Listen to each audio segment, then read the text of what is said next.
And there's nothing that happened this week that makes me entirely confident that this is a 6-week war rather than something that will be measured in years or decades instead. Speak softly and carry a big stick used to be the way that the United States carried itself in the world, and now it's bellow loudly and carry a wet noodle. Why do we care about a yellow rock?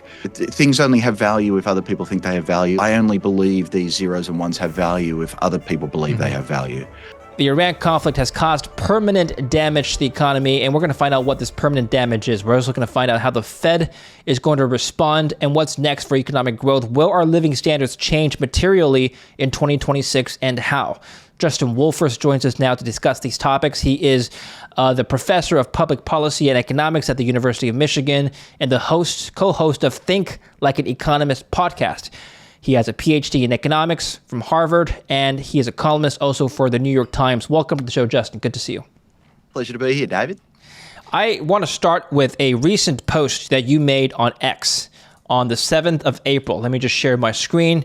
This is something you said. Even a quick Iran deal won't undo the damage already done. Stock losses, years of elevated oil prices, and a $350 billion defense budget increase that quietly translates to $3,000 to $4,000 in added taxes per household. Nobody likes higher taxes. How are we going to see higher taxes, Justin? Well, right, good question. So let me take it back one step, because I think you're asking the important question and the deep question, which is, if the conflict ends, the two sides hug it out and figure they'll get on with their lives, does that mean we're back to where we were when we started? And I think the answer is very clearly no. The clearest way to see that is to just think through the implications for defense spending. Realize, of course, that every dollar we spend on defense is a dollar we don't give as tax cuts, is a dollar we don't spend on schools or roads or any of the other good stuff. It's a dollar we spend on bombs. Given what the president said, he can't unsay that. He threatened to end a civilization. That fact remains with us. Once a president threatens to end a civilization, I've got to figure the next thing the Iranians are going to do is sort of amp up their defense budget. Once you've seen the rest of the Gulf region get bombed, either by Israel, the US, or by Iran, what are they going to do? They're going to amp up their defense budgets. Once you've seen the president threaten to invade Greenland or start an unprovoked trade war with Europe, and once the president has shown that the US is an untrustworthy partner, first of all in Ukraine and arguably in Iran, where he went in without talking to our allies first, what do you think the Europeans are going to do? Do they feel as secure under the American security umbrella as they once did? Probably not. They're going to amp up their defense spending. Then that brings us back to the United States. If most of the other countries around the world are amping up their defense spending and we want to maintain our military superiority, what do we got to do? Amp up our defense spending. Well, Justin, just on that note, can an argument be made that if our European allies or other, perhaps even Asian allies, ramp up their defense spending, the American economy and the taxpayers ultimately don't have to pay as much to protect those allies, meaning our defense budget in the U.S. can be lowered? No. And so that's a really important distinction. So there's two ways we could think about our allies amping up their defense spending. It could be that what the president had proposed early in the term, that he wanted others to be doing a better job and he didn't want the US to be the world cop. If that were the case, that's a share the burden approach. And if he'd succeeded at that, that would reduce American defense spending and therefore the burden on American taxpayers. What's happening this time, though, is not that. It is, we are afraid of the US. We are less secure under the American umbrella. We want to have independent military might. Certainly that's going to be the case in the Gulf, arguably in Europe and Asia. It's a little less clear there. But if we find that those we might go to war with in the future have bigger militaries, that means we need to spend more on defense. And then the question is, how much more?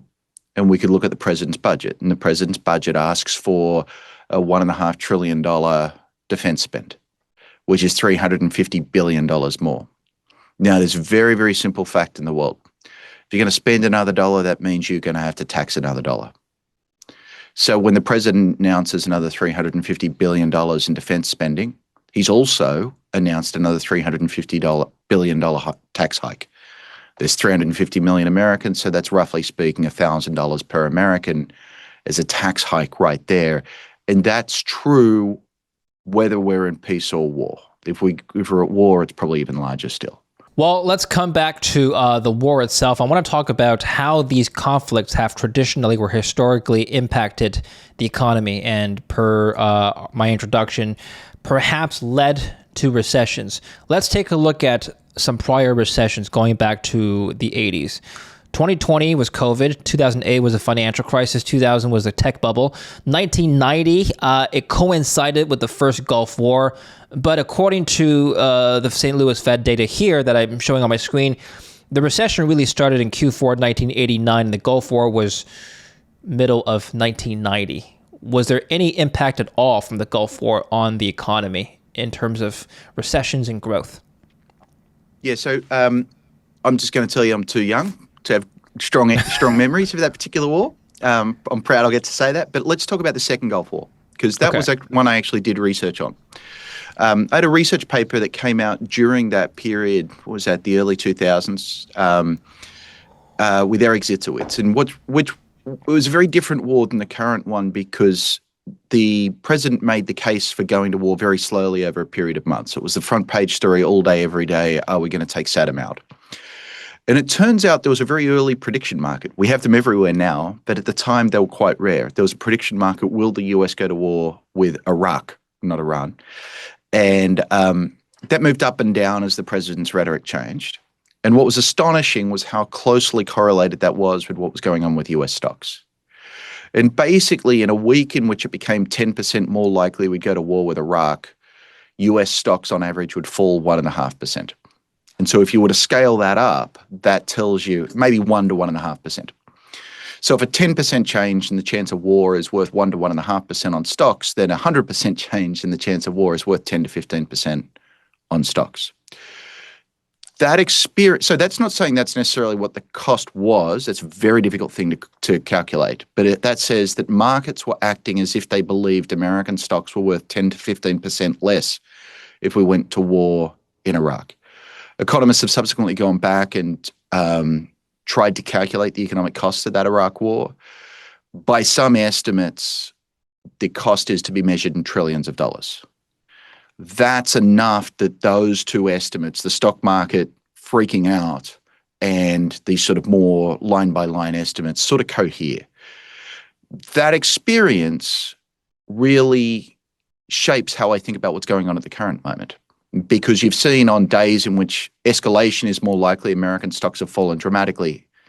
And we saw when the president just de-escalated that American stocks rose very sharply. And so the latest de-escalation caused stocks to rise by about 3 percentage points. The latest de-escalation didn't take us from 100% chance of war to zero. It was probably from some other number to some other number. But that order of magnitude seems to suggest that, and I'm going to be really rough here, that the Iran war is not expected to be dramatically different in terms of economic consequences than the Iraq war. And if that's the case, it could be 5% instead of 10%, but orders of magnitude here. If that's the case, the economic consequences here, again, are going to be measured either in trillions or in hundreds of billions of dollars. And they may or may not play out directly in GDP. A lot of these consequences don't play out in next quarter's GDP. So that's why I think focusing on the next recession is a strong media talking point, but probably economically not the right place to look. Before we continue with the video, let's talk about your most important asset, your personal data and privacy.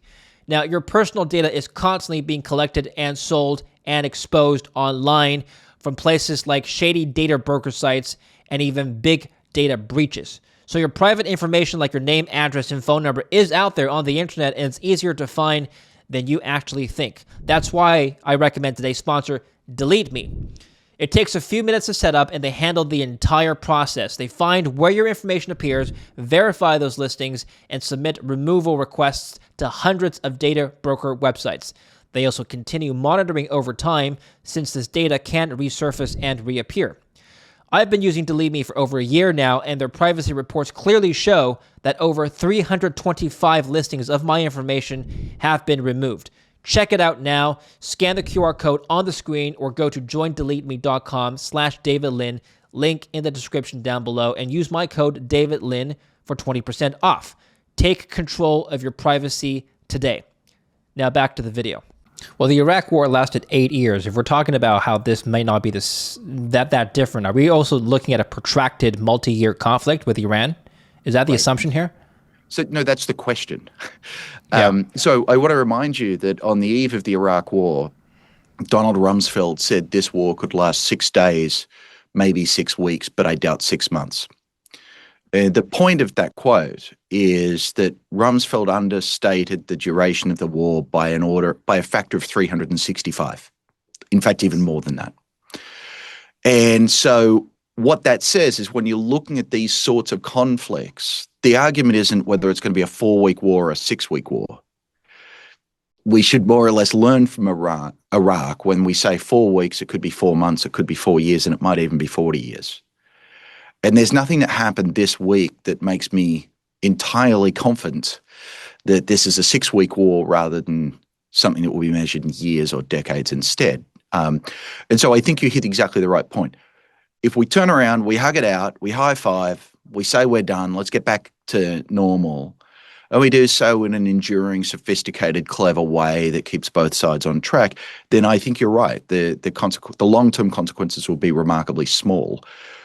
If, on the other hand, this raises ongoing tensions, changes geopolitical maps, changes defense spending, changes the perceived riskiness of the United States, changes bond yields, changes exchange rates, changes stock market valuations, then the consequences are much larger. And the truth is right now we don't know which of those scenarios we're looking at. Currently, we're off to a rocky start with this 2-week ceasefire as Iran accused Israel of violating ceasefire conditions by attacking Lebanon. And so the question is, how would an economist evaluate how long a ceasefire like this could last, whether it's 2 weeks or it ends after that and we go back to war?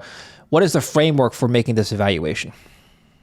It's a good question, and so this is a point at which an economist, an honest economist, would say at some point we've got to bring in the foreign relations guys, because they study this for a living. But okay, here's what I think. Let me answer first as a person. Yes. As a person, I've got all my fingers and toes crossed, and I hope that we figure it out. Let me try and give whatever input an economist can. And I think the most useful, beyond acknowledging my lack of expertise, let me bring in the one thing I do have some expertise in, which is you and I, David, have just lived through 1 year of reporting on a trade war. And this war comes from the same writer's room. What did we see through that trade war? We saw the only constancy out of the White House was inconstancy. They would escalate tariffs on China to 130% 1 week and bring them down to 20% the next. It took them 11 months to realize that tariffs on bananas weren't going to bring banana factories back to the United States. The president put higher tariffs. I think it was on the Swiss because he didn't like how the Swiss leader spoke to him. These were not the moves of a consistent, reliable actor of the form that most of our tools are used to thinking about. So one, I think the president's the nature of this presidency makes it very, very difficult to forecast, but that's actually useful. It still tells you something. What it means is I can't say, David, this will definitely be over in 3.5 days. What I can say to you is, given what we've seen in the past, anyone who says anything with any degree of confidence is overconfident, and the confidence interval here should be very wide. The problem with a wide confidence interval when you're talking about wars is that includes some very, very bad outcomes, and that's why all my fingers and toes are crossed. Well, you also wrote in your tweet that the economy doesn't just snap back. Some of this is permanent. What is permanent, Justin? So I think the most important permanent thing is that the president has said that he's willing to blast an entire civilization off the face of the earth. There's no takebacks on that. Everyone around the world heard it. That changes America's role in the world. It changes our credibility when I think that the first and most important thing that's going to do is it's going to change military spending both abroad and at home. It probably changes our perceived reliability to our NATO partners, which may in turn have even broader implications. But I think it also has other implications. The United States has not looked like a steady trading partner during the trade war. And now we're talking about blowing countries off the face of the earth without even talking to our allies about it. I think there's sort of a sense in which other countries are going to want to seek refuge from the uncertainty, and I might even say madness, coming from the White House at the moment. And the way you do that is you friendshore, or you find ways around the United States. And this is, I think, it's just part of a broader piece, which is the president is taking us down an isolationist route. Maybe that's what he wants, but it's very hard to see how isolation from international markets, from international security, and even from simple things like the international market for education. I teach at a university where a large part of our revenue comes from the fact that I teach kids from all around the world. Parents aren't going to be so happy sending their kids over here anymore. So you can think about many little stories that collectively add up to something pretty big. A longer term impact. But that leads to another question, Justin, which is how do investors sift through signal from noise, particularly from the president's remarks? Because you'll recall he made that tweet, or not tweet, but he wrote that on Tweet Social, I believe Monday morning, 8 o'clock, 8:06 a.m., I remember correctly. Yeah, we're going to wipe out, an entire civilization will die tonight if the deadline is not met, were his words. And he wrote that right before a ceasefire deal or negotiation was reached. And in fact, I remember that morning, markets didn't take that seriously at all. In fact, it barely budged. So yes, it was strong language, probably inappropriate language, but ultimately nobody really cared, is what I'm trying to say. How do we sift that out from actual actionable rhetoric? Right. So two observations to make there. One is that the president's long history of untruths and rhetoric detached from actual action has reduced the power of the president's speech. Speak softly and carry a big stick used to be the way that the United States carried itself in the world, and now it's bellow loudly and carry a wet noodle.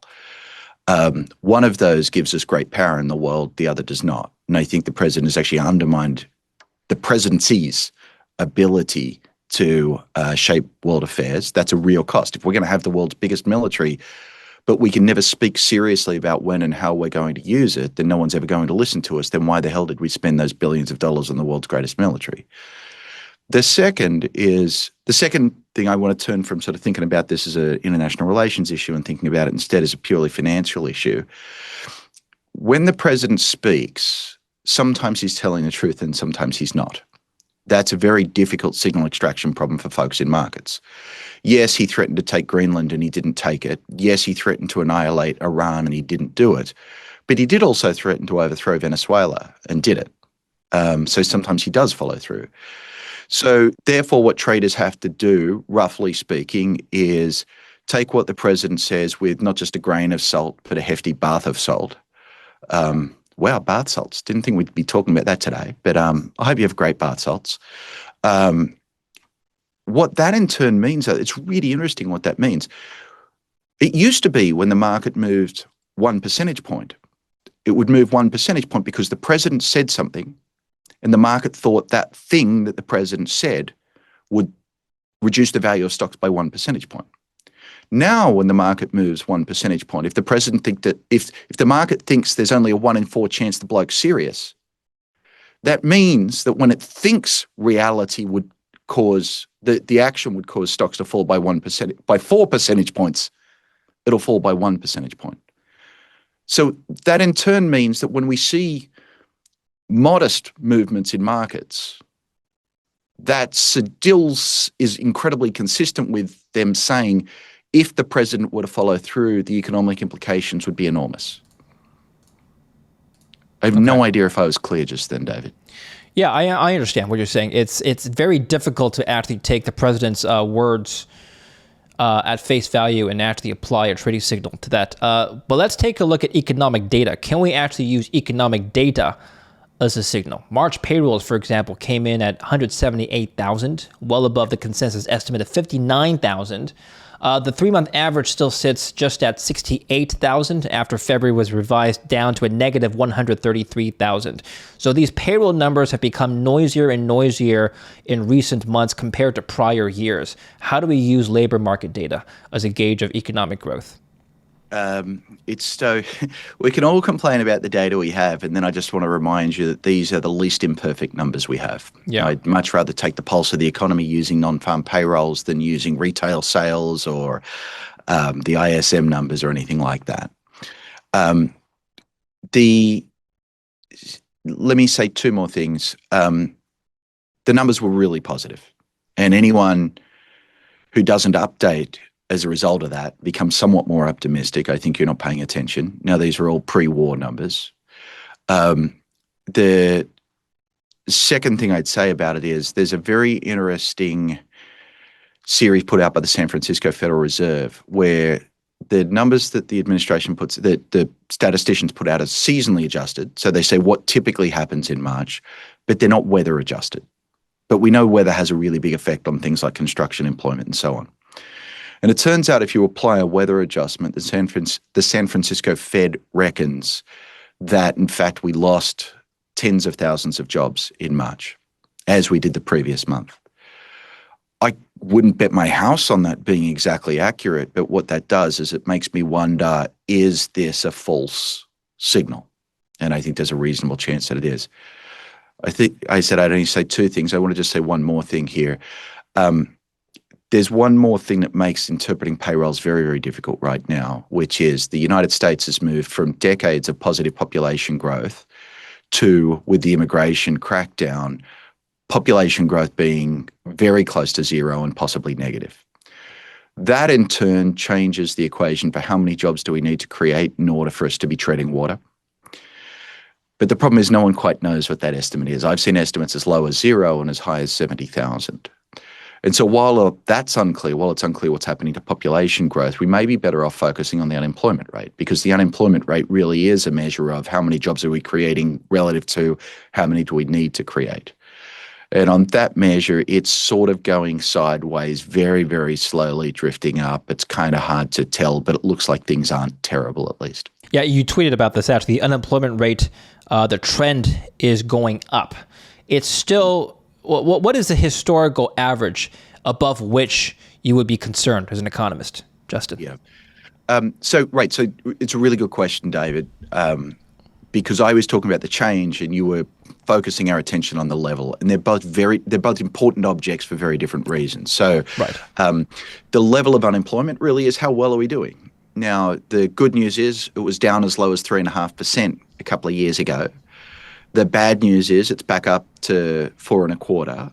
So the rate of change is in the wrong direction. Now, historically, we would have said, if it's 4.25%, that's really pretty good.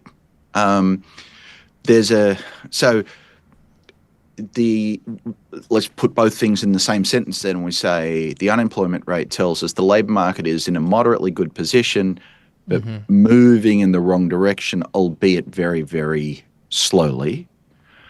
And then we're going to add one more complication, which is, I think the simplest answer to your question would be, over the long run, unemployment has been around about 5%.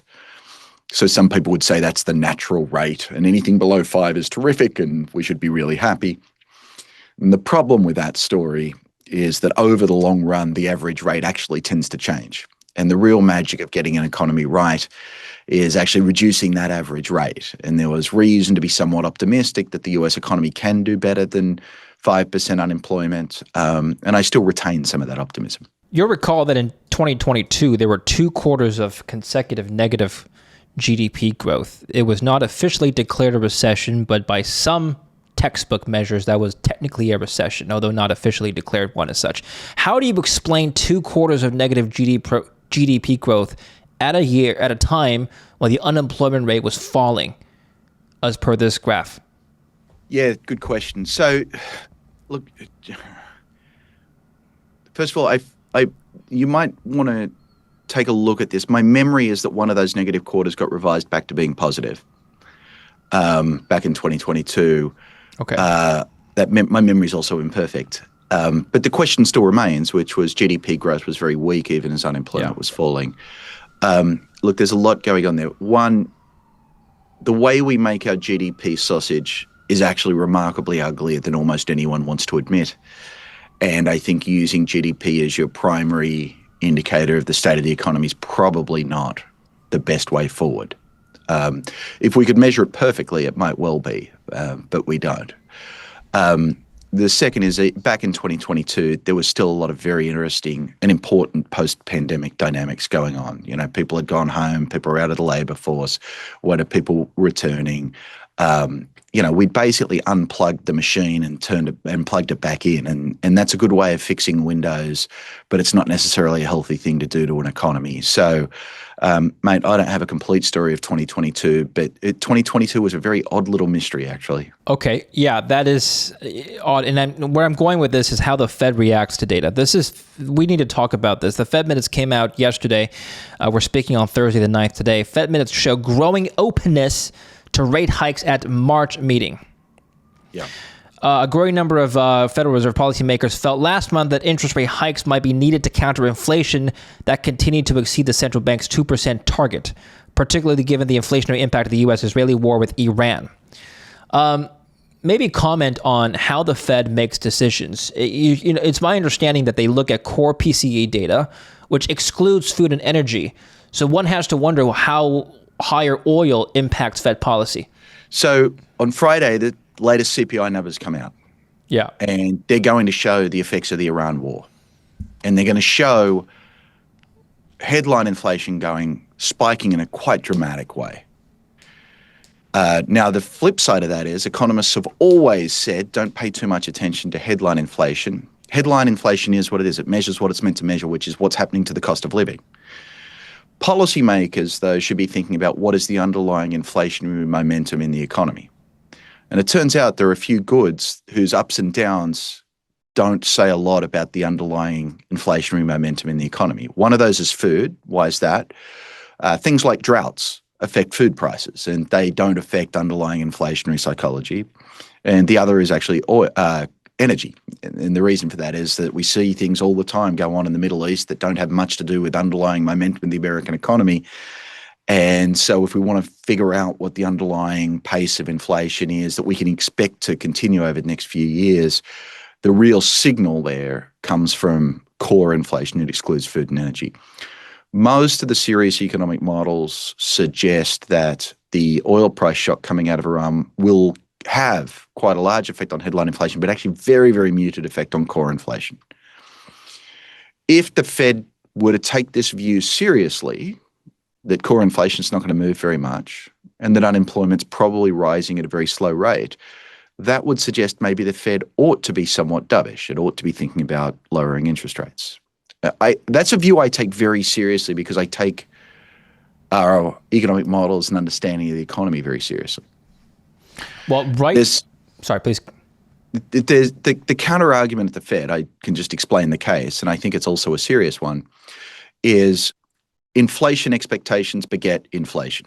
If everyone expects the cost of their inputs to rise by 4% and they expect their rivals to raise their prices by 4%, they think to themselves, I think I just got to raise my prices by 4% just to keep up. The concern at the Fed is higher gas prices, higher oil prices, higher fertilizer prices. Remember, gas prices, it's the only price in the economy that literally is shown at 6 feet tall. And the fear is this really shapes inflationary psychology.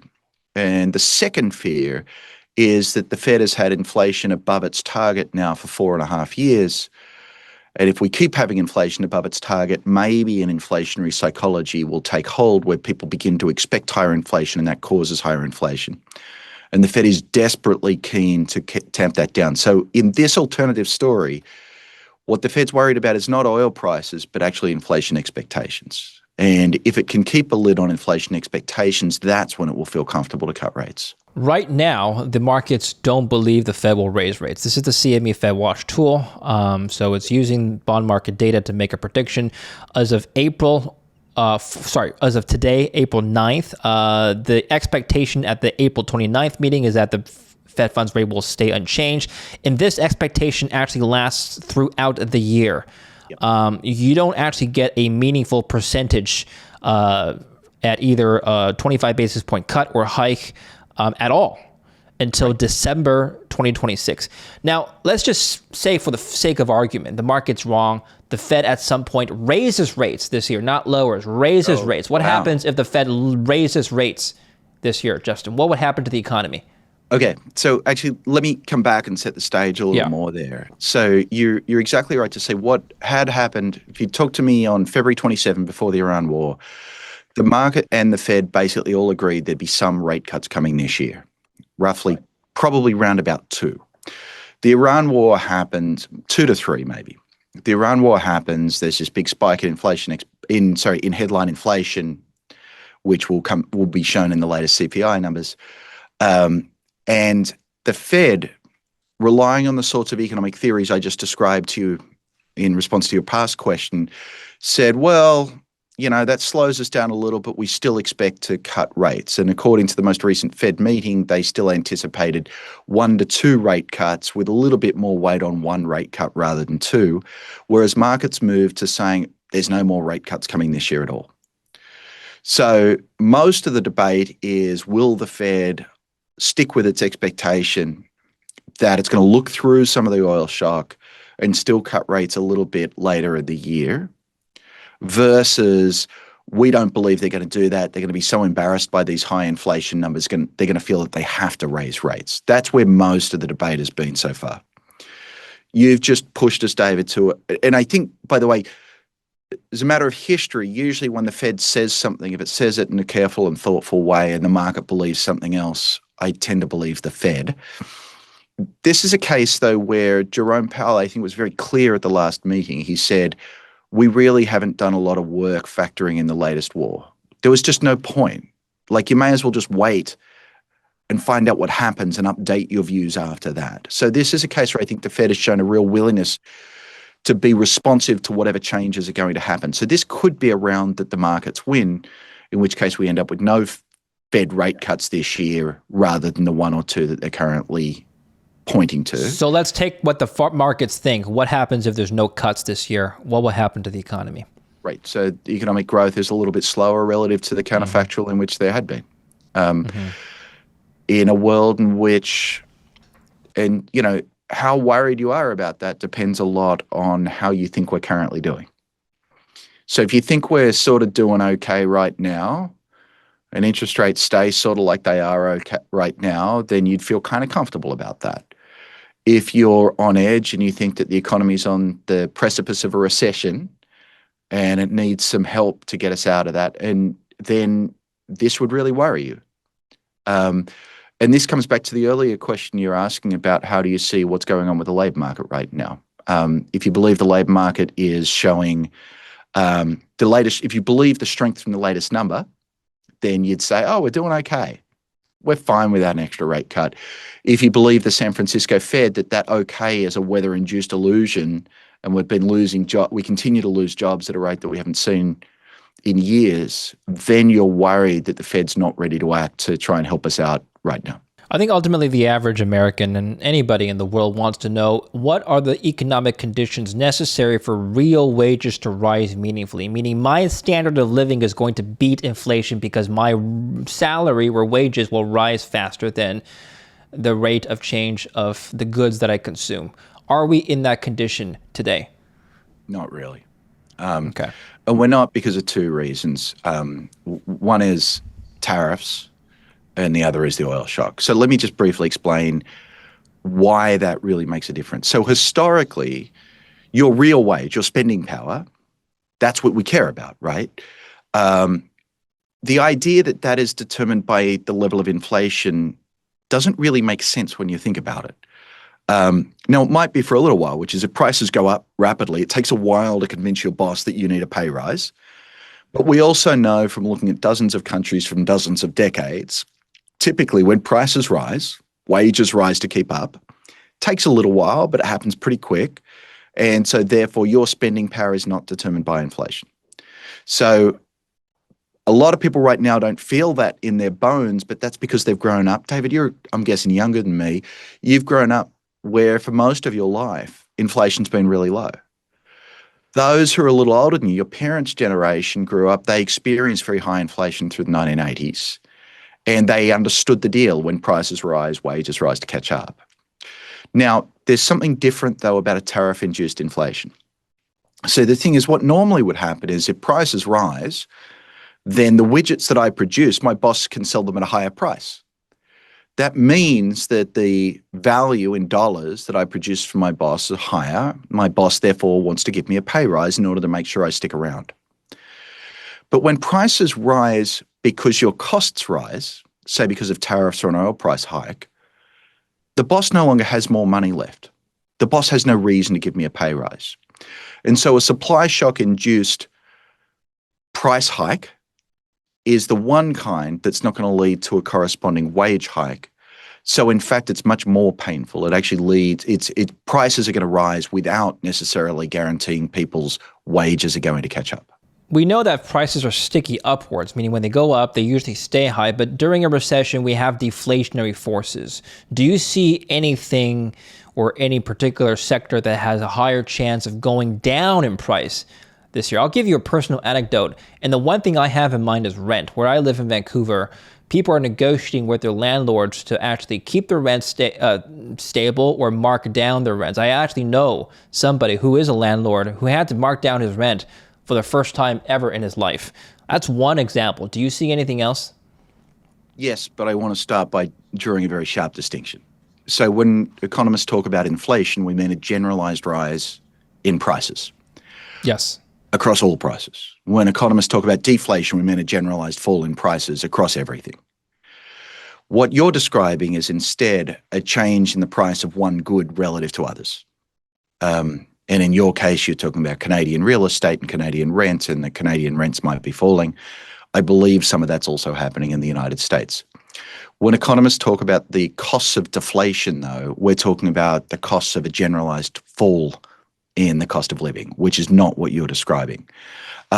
At any given point in time, there's actually lots of goods whose prices are falling. So you talked about rent. My favorite one is the price of AI services. So I code a lot. I make API calls to OpenAI and Anthropic. The price of using those models, like it halves every 3 or 4 months. It's a dramatic decline in prices. That's a specific example, but what we find generally is that technology products tend to fall in price over time, right? TVs just get cheaper and cheaper, or they get better and better. Laptop computers are exactly the same, phones exactly the same. That doesn't upset the apple cart. It might mean that you don't want to buy this year's model of PC or the latest iPhone because you hope you'll get it cheaper or you'll get a better one in a year or two's time. But the macroeconomic implications of that are pretty minor. Well, let's close off on your work. So I mentioned in the beginning of the interview, you co-host a podcast with Bessie Stevenson, whom I've had the pleasure of interviewing actually on my show as well. Think Like An Economist is the name, and you're also starting a new show. What are some of the topics you'll be focusing on? Give us a teaser. So that earlier podcast was really an audio course, which is if you want to learn economics and you can't be in my Economics 101 course, go and take Think Like an Economist.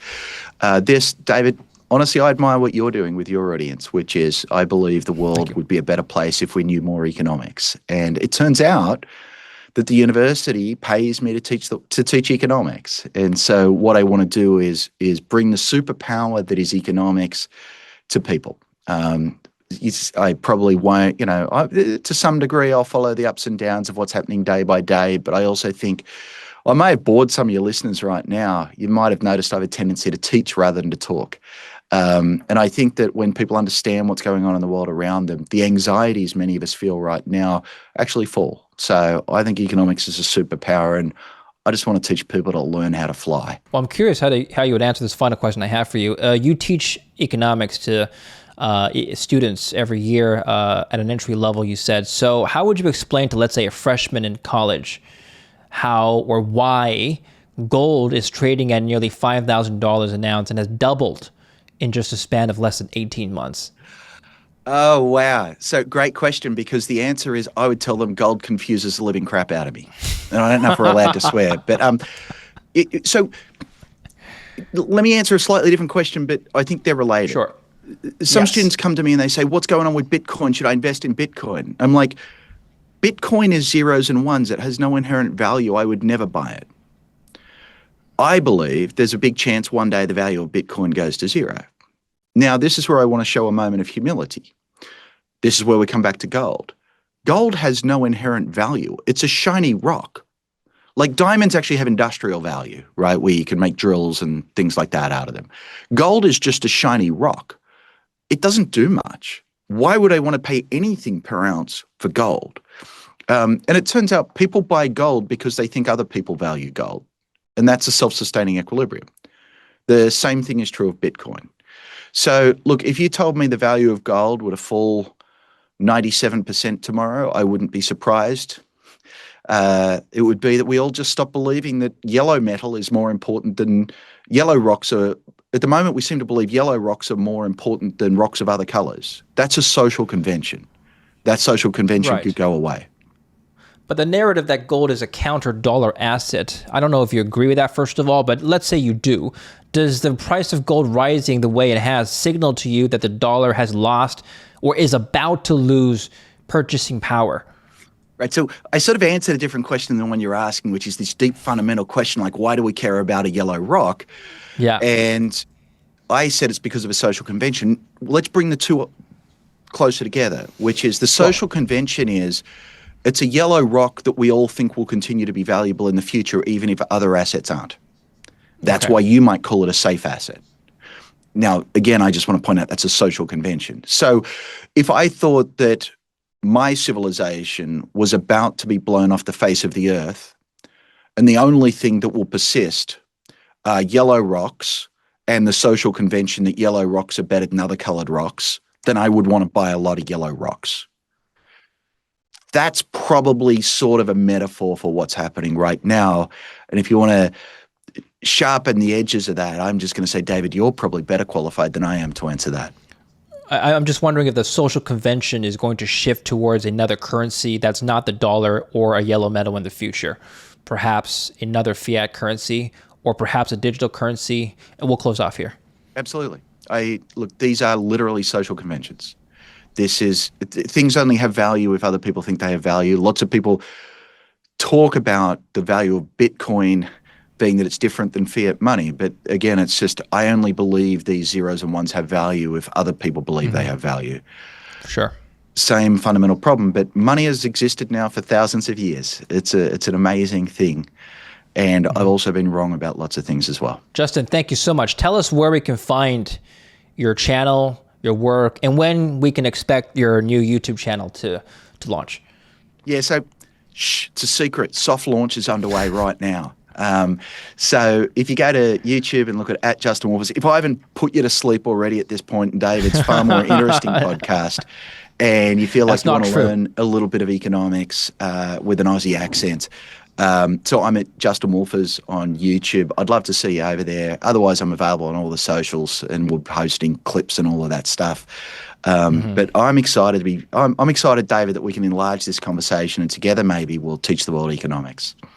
It's a remarkable world we live in. Two people on different sides of the world having a conversation, and hopefully thousands of people will listen to us talk about economics. So thank you for your work and contribution to social media, Justin. We look forward to following you on YouTube.